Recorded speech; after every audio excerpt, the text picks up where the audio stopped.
Gempar, Tempo bongkar operasi polisi menangkan Prabowo Gibran disuruh kilurah. Pram, Sin, nah, ngomong-ngomong soal ancaman dan tekanan nih, Sin kan lu baru aja nih ketemu sama juru bicara Polri, karena kan kita ngomong soal ancaman dan tekanan, lembaga penegak hukum disorot lah sebagai salah satu pihak yang terlibat dalam dinamika ini. Nah, apa nih bocorin nih ke pemirsa Bocor Alus? Ya, jadi tadi gue sama Cica ya ketemu sama Cica lagi. Emang dia set diem blar gitu kan. Nah, ketemu Brigjen Ramadan ya, dia cerita bahwa menjelaskanlah sejumlah aturan bagaimana polisi itu bersikap netral. Lalu kedua, Polri mengeluarkan aturan lagi yang berisi belasan turunan gitu ya, menjamin kenetralitasan Polri begitu. Intinya bahwa sampai anak dan keluarganya itu pun diminta jangan untuk ikut-ikutan lah ke ke pileg maupun pilpres gitu. Nah, kami juga itu nanyain dengan sejumlah temuan kan. Kenapa? Karena kan ini seminggu ini bahkan Egy yang kemarin ditanya di Instagram, otak di balik Bocor Alus, itu kan blus-blusukan tuh mencari informasi. Waduh, gawat nih. Terus.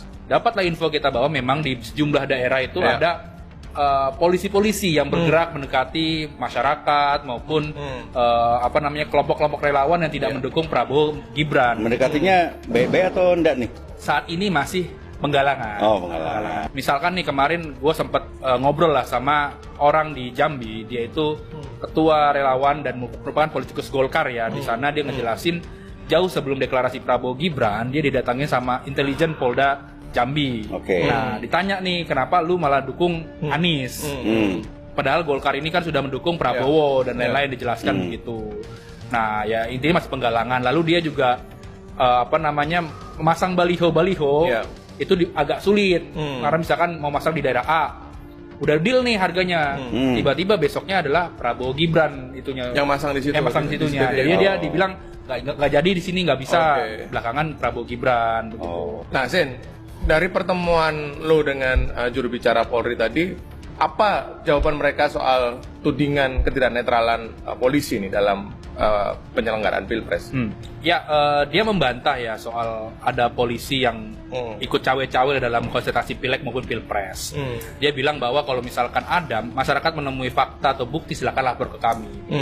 Dia juga pernah mengecek kan ada informasi soal polisi memasang baliho. Dia bilang itu hanya informasi, setelah kami cek di berbagai tempat gak ada itu pemasangan baliho gitu. Jadi intinya membantah lah kalau misalkan polisi itu tidak netral, Pra. Ya nggak apa-apa. Ya biarin lah, membantah lah ya. Tapi Usut punya Usut. Apa? Pram punya info nih. Sebutin dong, Pram. Jenderal yang lu tahu, Pram. Usut punya Usut gitu ya. Jenderal. Jadi gimana, Pram? Jenderal itu ada bintang 1, bintang 2 sampai bintang 4. Udah sampai situ aja cluenya. Nanti detailnya bisa dibaca di majalah Tempo. Jadi apa temuan kita, Pram? Jadi informasi yang sudah kami dapatkan dari beberapa narasumber ya, paling tidak 3 narasumber ya, yang sudah ditemui, dan mereka bercerita bahwa sebenarnya dugaan dari intervensi polisi dalam pemilu itu sudah muncul menjelang putusan MK soal batas usia calon presiden dan wakil presiden. Putusan 90 ini ya. Putusan 90. Nah, kan ada bukan cuma 90 tapi ada beberapa kan. Ada 55 macam. Kami ini belakangan dapat informasi bahwa ada tekanan terhadap hakim MK, CNK, gitu kan, dan di situ ada permintaan langsung lah dari seorang petinggi Polri ke hakim MK, dan di situ dia bilang bahwa